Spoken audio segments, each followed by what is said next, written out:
A TikTok thug slapped an 81-year-old veteran in the memorial parking lot, not knowing 40 bikers were watching from inside. The punk was filming everything for his followers when he hit Marcus Rivera right in the face. Marcus was a Vietnam War veteran with a Purple Heart who just needed to park. He'd asked 3 young men to move from the handicapped spot where he had a legal permit to park. The spot had the wheelchair symbol painted in blue, and Marcus's car had the proper placard hanging from his rearview mirror. That's when the punk slapped him. "Should have minded your business, old man," the punk shouted while filming. "This is gonna get mad views on TikTok." His 2 friends laughed and filmed from different angles, making sure to capture every moment. One was recording on a phone, the other on a professional camera with a stabilizer. "Probably tells everyone he was in the war, but really just sat behind a desk," Brandon said, zooming in on Marcus's face for a close-up shot. Marcus was in severe pain. His cheek was red and swelling. "Please leave me alone, son. I don't want any problems." "What's wrong, Grandpa?" he taunted, getting closer. "Scared of a young guy? You look like you're about to cry." What these idiots didn't know was that 40 members of the Steel Riders Motorcycle Club were having their monthly meeting in the back room. They saw everything through the big window that overlooked the parking lot. Thunder, the club president, stood up from his seat. He was a tall man with gray hair and a thick beard. "Brothers, we have a situation outside." The punk kicked Marcus's hearing aid across the parking lot. It skidded under a parked truck. "What's wrong, Grandpa? Can't hear me now? Maybe you should get better equipment, old-timer." Marcus's hands were shaking and bleeding from when he fell, trying to avoid the first hit. His knees hurt from hitting the concrete. "Please, I just needed to—" "Nobody cares what you need, old man. This is 2024, not 1960. Your time is over." The punk raised his hand to slap Marcus again, this time aiming for the other side of his face. That's when 40 bikers stood up in perfect unison. The sound of chairs moving back echoed through the room. They didn't run outside screaming and yelling. They walked in formation, their boots hitting the ground at the same time, creating a rhythm that made everyone in the parking lot turn around and stare. The sound was like rolling thunder getting closer. Thunder's voice cut through the silence like a lightning bolt. "You just signed your death warrant, boy." Brandon finally noticed he was surrounded by 40 very angry bikers. They formed a complete circle around him with no gaps. His camera crew stopped filming immediately and started backing toward their car. "Yo, chill," Brandon said nervously, his voice cracking. "It's just a prank for TikTok. Just content, man. Relax." "A prank?" growled Crusher, a massive biker with arms like tree trunks. He had tattoos covering both arms and a scar on his cheek. "You just assaulted a war hero? You think that's funny?" Marcus raised his hand weakly, struggling to stand up straight. "Please, no violence. I don't want trouble. Just let it go." But the bikers weren't listening to Marcus anymore. They were focused on Brandon like wolves eyeing a lamb. The circle got tighter, closing in slowly. "Delete the video," Thunder commanded, his voice calm but deadly serious. "No way," Brandon protested, holding his phone close to his chest. "This is content. You old dudes don't understand social media. This is how things work now." Viper pulled out his phone and started typing. Brandon Mitchell, 3.4 million followers, known for controversial pranks. If you believe bikers are the good people, subscribe to this channel and show us your support. He kept reading, his voice getting angrier with each word. Previous videos include pushing a homeless man into traffic, destroying a kid's birthday cake at a public park, and harassing elderly people at grocery stores. "Those got millions of views," Brandon bragged stupidly, not understanding how much danger he was in. "This one's gonna break records, maybe even 10 million views. This one's going to get you millions of problems," Blade promised, cracking his knuckles one by one. Each crack was loud in the silent parking lot. Brandon tried to run. His first instinct was to escape. He made it 3 steps before Crusher clotheslined him to the ground with one massive arm. Brandon hit the concrete hard, the air knocked out of his lungs. "My camera!" Brandon screamed, reaching for his expensive equipment that had fallen. "That's a $12,000 camera setup. You can't just—" "Now it's a $12,000 piece of trash," Thunder said, crushing it under his boot heel. The lens cracked, and the screen shattered into pieces. Brandon pulled out his phone frantically with shaking hands. "I'm calling the cops right now. This is assault. You're all going to jail for this." "Go ahead," Thunder said calmly, crossing his arms over his chest. "Explain to them how you assaulted an 81-year-old disabled veteran on camera. I'm sure they'll be very interested." That's when something amazing happened. Marcus walked over slowly to where Brandon was sitting on the ground. His steps were careful and measured. "Young man, do you know for whom I came to this memorial today?" Brandon shook his head, terrified. His tough guy act was completely gone now. "Corporal Brandon Lee Martinez," Marcus said softly, his voice filled with emotion. "My best friend who died saving my life in Da Nang." The bikers stood in respectful silence. Several of them removed their sunglasses and bowed their heads. "He was 22 years old, same age as you, when he threw himself on a grenade to protect our squad," Marcus continued. His voice grew stronger as he spoke. 7 of us lived because of what he did that day. 7 men got to go home to their families because Brandon sacrificed himself. The parking lot was completely silent except for the sound of distant traffic on the highway. "His last words were telling me to live a good life for both of us," Marcus continued, tears forming in his old eyes. "And I've tried every single day for 52 years to honor that promise. Every birthday, every holiday, every normal day, I think about him." Brandon couldn't meet his eyes. He stared at the ground, unable to look at the old man. "You share his first name, but none of his character," Marcus said sadly. "He died for something meaningful, protecting his brothers, while you live for meaningless views from people you'll never meet." "I'm sorry," Brandon mumbled, barely audible.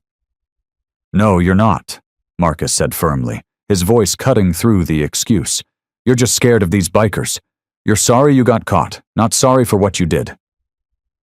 He was absolutely right. Brandon was only sorry the situation had turned against him. If those bikers weren't there, he'd still be laughing and planning his next victim. Marcus looked at Brandon with pity, not anger. His expression was sad, like a disappointed grandfather. "Son, I've been hit by professionals who wanted me dead. Trained soldiers, enemy interrogators who knew how to cause pain. Your little slap doesn't hurt me physically. But what does hurt," Marcus continued, his voice breaking slightly, "is that you represent everything we fought against over there in Vietnam." "What do you mean?" Brandon asked quietly, finally looking up at Marcus. "Bullies who prey on the weak," Marcus explained, his words measured and clear. "Men who find joy in others' pain. People who hurt those who can't fight back." He looked Brandon straight in the eye. "You hurt an old man for entertainment, which makes you worse than my torturers during the war. At least they had a reason, twisted as it was. They were following orders, fighting for their country. You do it for likes and subscribers." Thunder stepped forward, his shadow falling over Brandon. "Here's what's happening, TikTok boy." He held up Brandon's phone. "You're going to delete every video where you hurt or humiliate someone, every single one." "That's like half my content," Brandon protested weakly. "That's years of work." "Then you better start deleting," Blade said, standing next to Thunder. "And you better do it now before we lose our patience." Brandon's finger shook as he deleted video after video. Hundreds of videos disappeared one by one. Each one represented someone he'd hurt, someone he'd humiliated, Someone's worst day turned into his content. The homeless man he pushed, the birthday cake he destroyed, the elderly woman he made cry at the grocery store. All gone. "My career is ruined," Brandon whined, watching his content library shrink. "This is everything I built, my whole life." "Your career was built on hurting people," Viper said, his voice hard. "That's not a career. That's cruelty. That's being a bad person and calling it entertainment." But the bikers weren't done yet. They had more planned for Brandon. "Now you're going to make a new video," Thunder commanded, pulling out his own phone. "Apologizing to Marcus and every person you've pranked, and you're going to mean it." "No way," Brandon refused, trying to sound tough again. "I'm not doing that. You can't make me." Crusher lifted Brandon off the ground with one hand, holding him up like he weighed nothing. "Want to reconsider that answer?" Brandon reconsidered immediately. Okay, I'll do it. Put me down." He made the video right there in that parking lot, admitting what he'd done and apologizing to Marcus. His hands were shaking so bad he had to record it 3 times before he got through it without stopping. In the video, you could see the bikers standing behind him, making sure he actually did it. But Marcus surprised everyone with what he said next. Even the bikers weren't expecting it. "I forgive you," Marcus said simply, his voice calm. "What?" Brandon said, completely shocked. "You forgive me? After everything?" "I've seen too much real violence to hold on to anger," Marcus explained, his eyes tired but kind. "I've watched friends die. I've seen villages destroyed. I've lived with nightmares for 52 years. I learned a long time ago that holding on to hate only hurts me, not the other person. But forgiveness doesn't mean no consequences." Thunder smiled darkly, understanding what Marcus meant. "Speaking of consequences." He pulled out his phone and made a call. "Hey, Chief.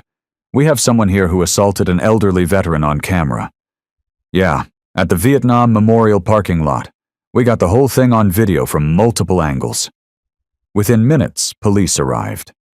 2 squad cars pulled into the parking lot, their lights flashing red and blue. The officers got out and talked to the bikers first, watching the videos on their phones. Then they walked over to Brandon. Brandon was arrested for assault and elder abuse. The officer read him his rights while putting on the handcuffs. "You have the right to remain silent.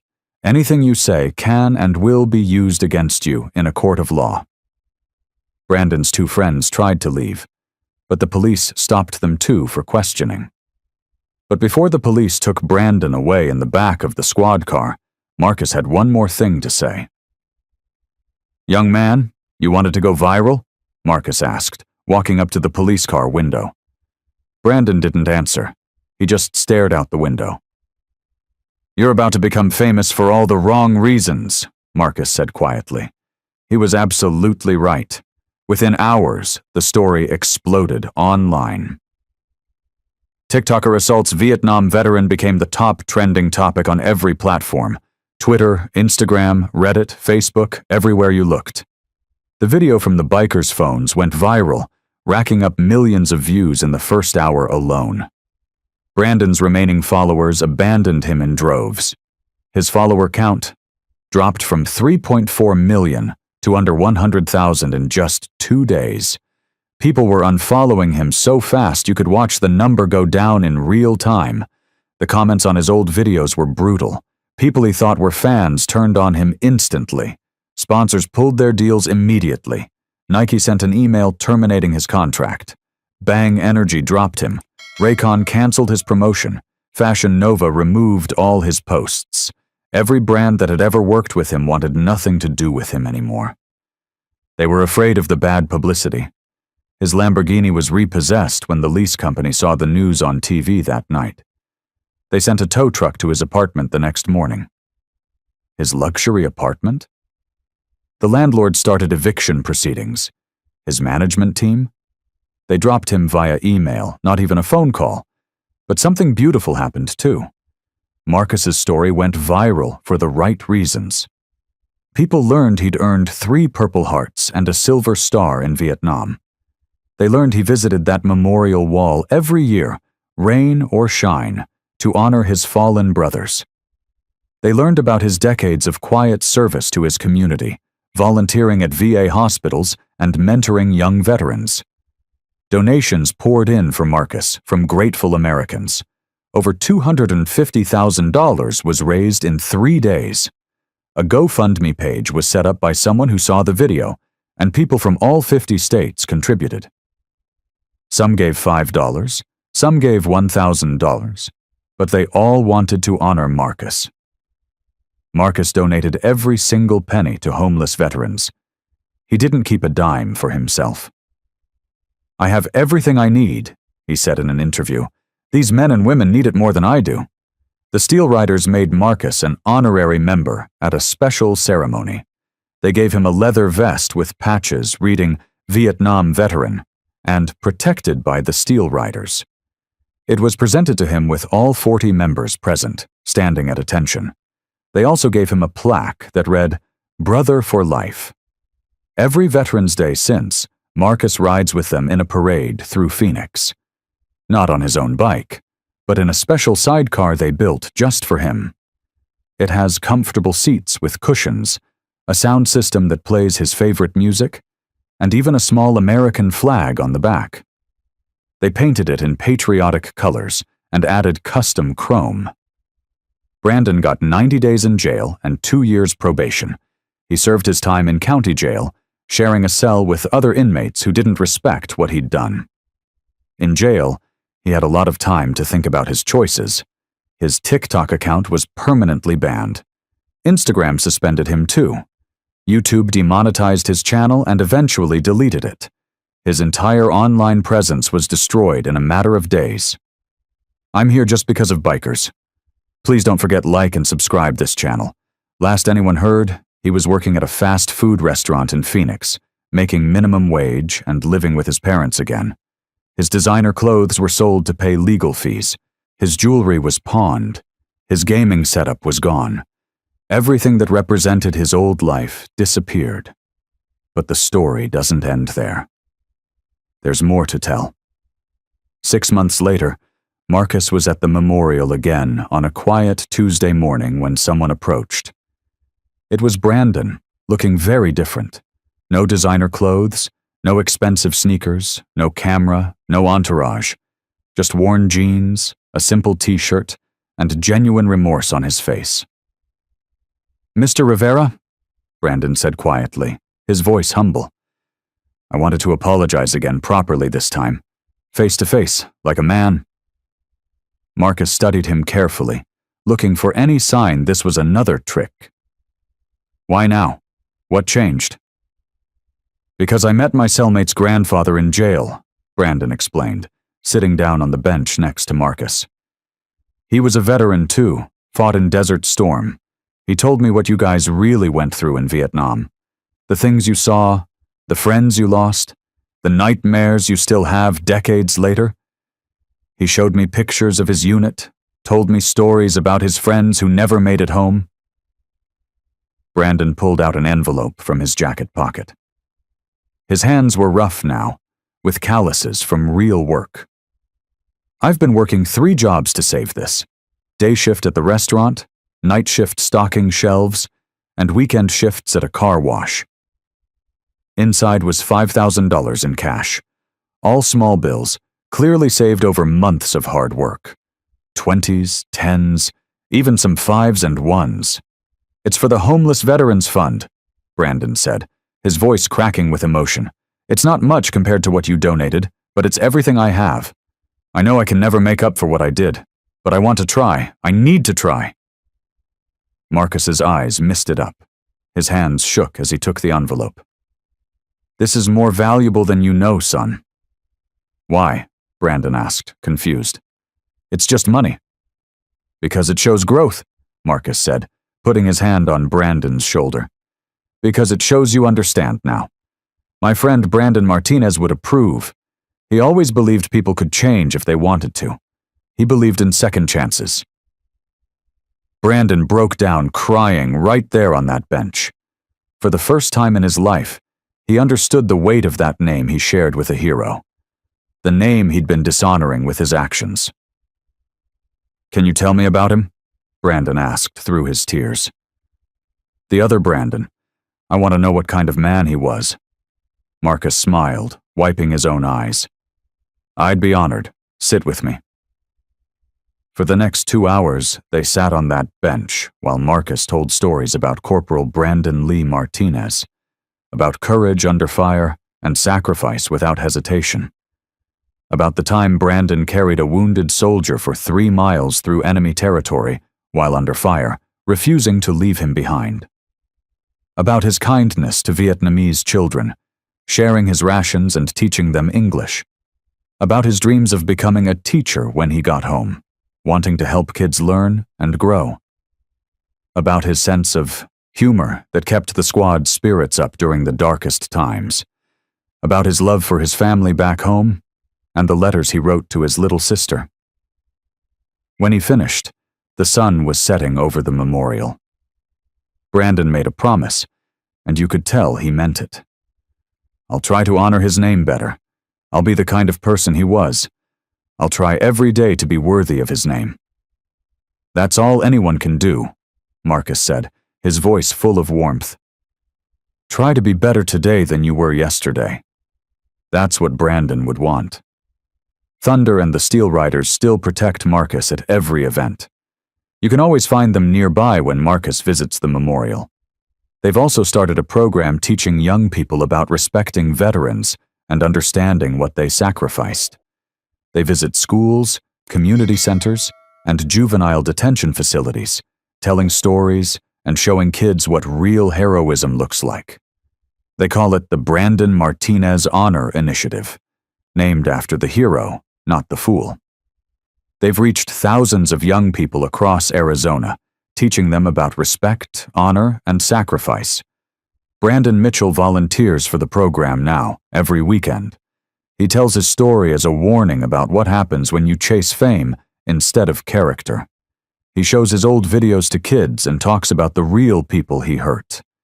He talks about the consequences he faced and the lessons he learned.